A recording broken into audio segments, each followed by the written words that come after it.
ये आकाशवाणी है। प्रस्तुत है कार्यक्रम कंट्री वाइड। इसके अंतर्गत सुनिए राष्ट्रीय पंचायती राज दिवस के अवसर पर आत्मनिर्भर ग्रामीण भारत बनाने की दिशा में विभिन्न प्रयासों पर चर्चा। इसमें भाग ले रहे हैं राजनीतिक विश्लेषक जगदीश उपासने। कार्यक्रम का संचालन कर रहे हैं मनोज पाठक।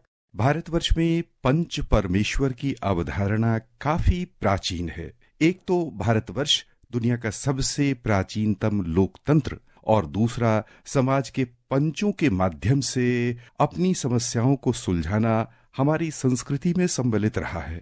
और आज भारतवर्ष राष्ट्रीय पंचायती राज दिवस मना रहा है। इस दिवस का ऐतिहासिक महत्व क्या है और भारतवर्ष में इसने किस तरह जमीनी परिस्थितियों में व्यापक बदलाव लाए हैं, आज इस कार्यक्रम में हम चर्चा करेंगे। हमारे साथ चर्चा के लिए आमंत्रित हैं राजनीतिक मामलों के वरिष्ठ विश्लेषक जगदीश उपासने। जगदीश जी नमस्कार, कार्यक्रम में आपका स्वागत है। नमस्कार।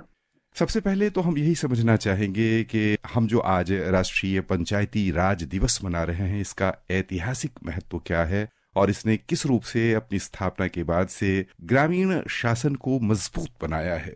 हमारे यहाँ स्थानीय स्तर पर शासकीय निर्णय लेने की व्यवस्थाएं रही हैं, चाहे आप पुरानातीत देख लें, गुप्त वंश देख लें, मौर्य साम्राज्य देख लें, उससे भी पहले गांव एक यूनिट रहे हैं और गांव की लोगों की सब जरूरतों को पूर्ण करने का केंद्र रहे हैं। फिर जो आक्रामक लोग आए, आक्रांता आए और उन्होंने देश में अपना राज्य कायम किया, तो ये व्यवस्था छिन्न भिन्न हो गई। अंग्रेजों के समय इसको अंग्रेजी ढांचे पर इस व्यवस्था को बनाने की कोशिश की गई, लेकिन उसमें सारी मूल तत्व यही था कि अंग्रेजों का उसमें प्रधान रहे, अंग्रेजों के हाथ में सब सत्ता की चाबी रहे, सारा निर्णय अंग्रेज करें।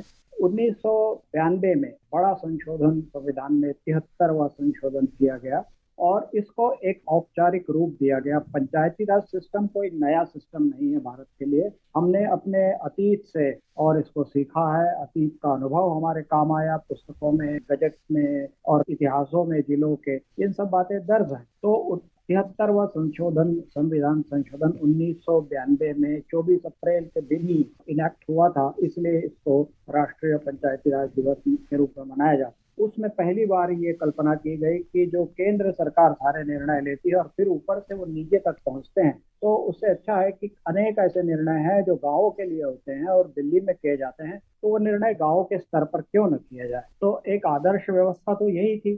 जब पंचायती राज संशोधन विधेयक पारित हुआ कि 3 स्तरीय एक सिस्टम बनाया जाएगा, जिसमें ग्राम पंचायत होगी, पंचायत समिति होगी और फिर जिला पंचायत होगी। इसमें सारा डिसीजन मेकिंग है गांव से संबंधित या वहां के लोगों से संबंधित, तो वो सारा निर्णय करने का काम ग्राम पंचायत करेगी। पंचायत समिति और जिला पंचायत और उन ग्राम पंचायत के बीच में मध्यस्थ की या मैनेजर की भूमिका में रहेगी।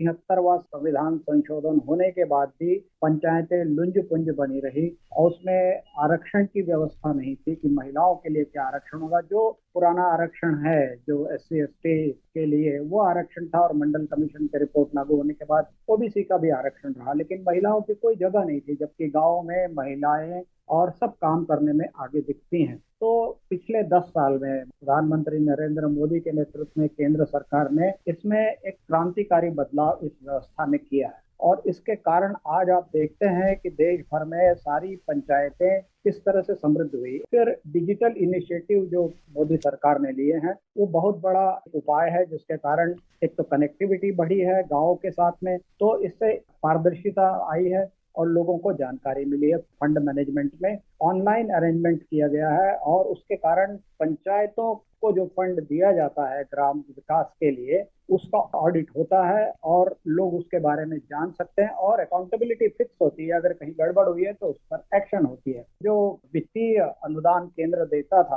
पंचायतों को, बहुत कम देता था, जैसा कि आज केंद्रीय पंचायत राज मंत्री लल्लन सिंह जी ने बताया कि 13वें वित्त आयोग की से जो सिफारिशें थी, उससे 7 गुना अधिक अनुदान ग्राम पंचायतों को और मोदी सरकार के कार्यकाल में मिला है। फिर पंचायत लेवल पर, जैसे आज प्रधानमंत्री ने अपने भाषण में कहा कि भूमि विवाद सबसे बड़ा विवाद होता है जमीन को लेकर के, जमीन व्यक्ति की है, पंचायत की है, सार्वजनिक है, चारागाह लैंड है, तो उसका एक रिड्रेसल सिस्टम बनाया गया है जिसके लिए एक स्वागत ऑनलाइन प्रोग्राम भी चलता है। इसके अलावा सारे लैंड रिकॉर्ड्स का पंचायत लेवल से लेकर ऊपर के लेवल तक डिजिटलाइजेशन किया जा रहा है। अधिकतर पंचायतों में हो चुका है और बिहार में सबसे पहले नीतीश कुमार सरकार ने पंचायतों में 50% आरक्षण महिलाओं को दिया। देश भर में आज वो लागू हुआ और उससे एक बड़ा बदलाव हम गाँव में देखते हैं। जगदीश जी, यहाँ पर हम प्रधानमंत्री को सुनना चाहेंगे। उन्होंने झंझारपुर के विदेश्वर स्थान पर उन्होंने पंचायतों के अभिनव और अनुकरणीय कार्य के लिए कुछ पंचायती राज प्रतिनिधियों को सम्मानित किया। इस अवसर पर प्रधानमंत्री ने बिहार, ओडिशा, केरल, तेलंगाना और असम के प्रतिनिधियों को विभिन्न श्रेणियों में राष्ट्रीय पंचायत पुरस्कार 2025 प्रदान किए। प्रधानमंत्री ने जो अपना संबोधन दिया है और वो बड़ा ही प्रेरणादायी संबोधन है, वह श्रोताओं के साथ बांटना चाहेंगे। बीते दशक में पंचायतों को सशक्त करने के लिए एक के बाद एक कदम उठाए गए। टेक्नोलॉजी के माध्यम से भी पंचायतों को मजबूत किया गया। 2 लाख से ज्यादा ग्राम पंचायतों को इंटरनेट से जोड़ा गया। 5.5 लाख से ज्यादा कॉमन सर्विस सेंटर गांवों में बने।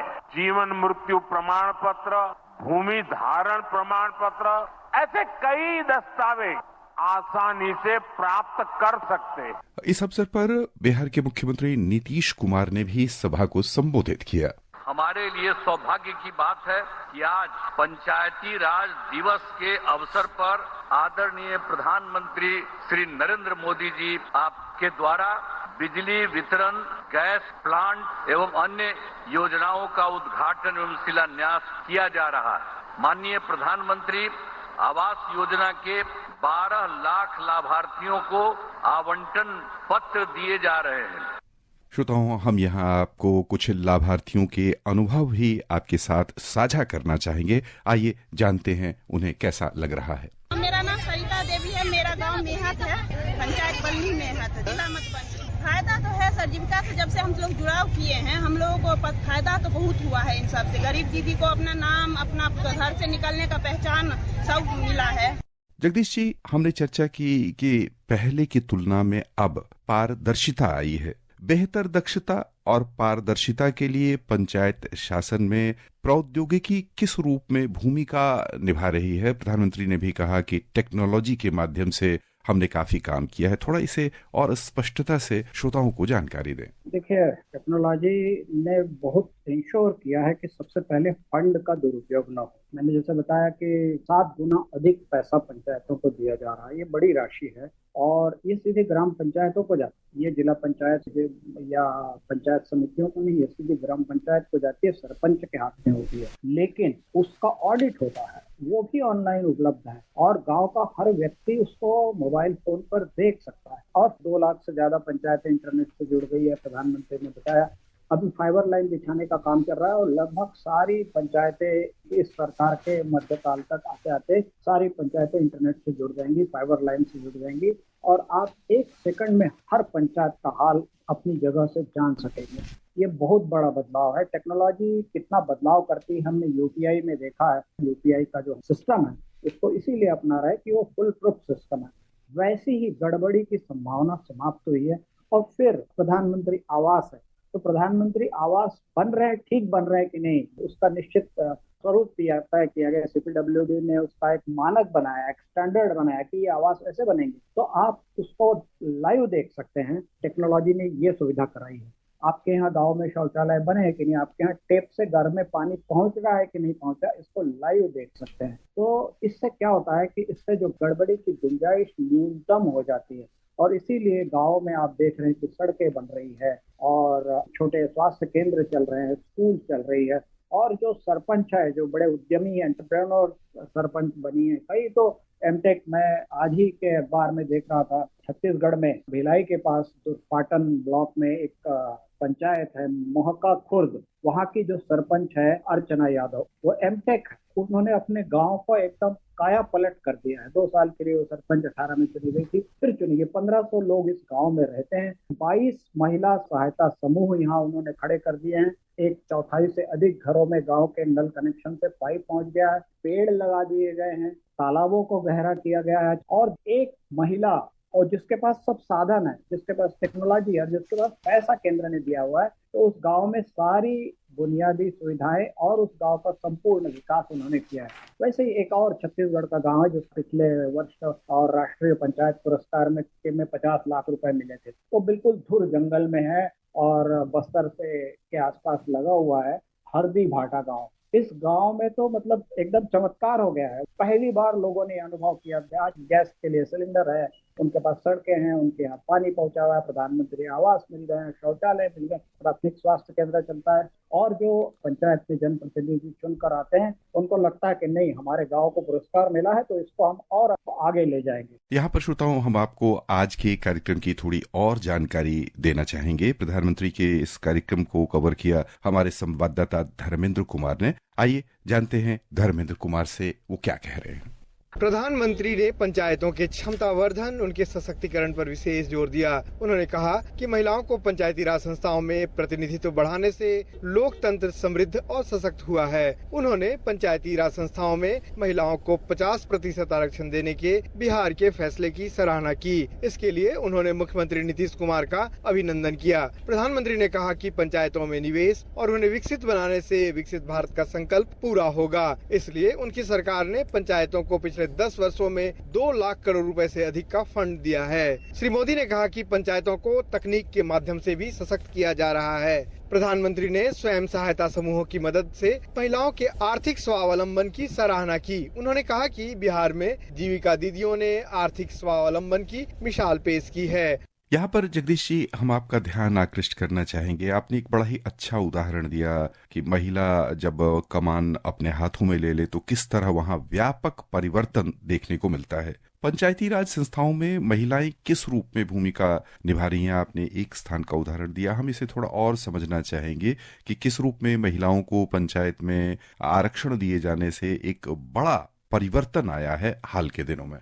जब आरक्षण हुआ और शुरू के वर्षों में ये होता था कि महिला सरपंच है तो उसका पति सरपंच होता था, भूमिका वो निभाता था। मोदी सरकार आपके आने के बाद ये बंद हो गया। महिलाएं गांव की खड़ी होगी, अगर ये सरपंच है तो यही निर्णय करेगी, यही जो बोलेगी हम वही मानेंगे। गांव गांव में लोग खड़े हो गए। महिलाएं एकजुट जब हो जाती है तो दुनिया को बदलना पड़ता है, और ये हमारे गाँव की महिलाओं ने दिखा दिया है। आज किसी भी गांव में कोई महिला सरपंच का पति उस पंचायत को नहीं चला सकता, चाहे वो कितना भी पावरफुल क्यों ना हो।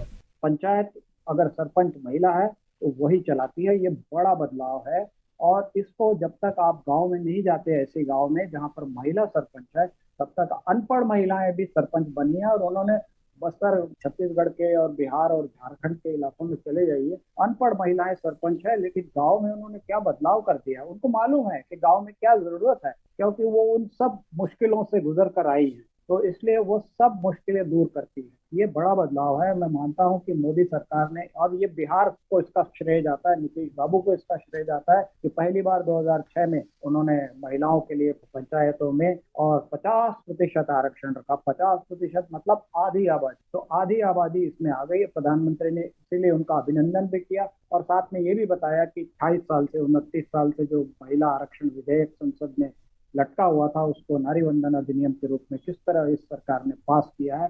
अब लोकसभा और राज्यसभा में 33% में आरक्षण महिलाओं को मिलेगा। डिसीजन मेकिंग में महिलाओं की पहली बार देश में इतनी बड़ी भागीदारी है, और कोई भी लोकतंत्र, जैसा प्रधानमंत्री ने कहा कि भागीदारी से, सामाजिक भागीदारी का उन्होंने नाम दिया इसको। इस सामाजिक भागीदारी में दूसरे पक्ष को अगर महिला को छोड़ देंगे तो सामाजिक भागीदारी पूरी नहीं होती। लोकतंत्र इसी सामाजिक भागीदारी से समृद्ध होता है, सशक्त होता है। जगदीश जी, आपने श्रोताओं को बहुत ही उपयोगी और सार्थक जानकारियां दी हैं। इसके लिए आपका बहुत बहुत धन्यवाद। धन्यवाद। अभी आप सुन रहे थे राष्ट्रीय पंचायती राज दिवस के अवसर पर आत्मनिर्भर ग्रामीण भारत बनाने की दिशा में विभिन्न प्रयासों पर चर्चा। इसमें भाग ले रहे थे राजनीतिक विश्लेषक जगदीश उपासने। कार्यक्रम का संचालन कर रहे थे मनोज पाठक। ये कार्यक्रम आकाशवाणी के समाचार सेवा प्रभाग द्वारा प्रस्तुत किया गया। इसे आप हमारे mobile app news on AIR और YouTube channel news on AIR official पर भी सुन सकते हैं। इस कार्यक्रम के संबंध में अपनी प्रतिक्रिया आप हमें ईमेल या व्हाट्सएप के माध्यम से भेज सकते हैं। ईमेल का पता है AIRNSDtalks@gmail.com और व्हाट्सएप नंबर है 9289094044।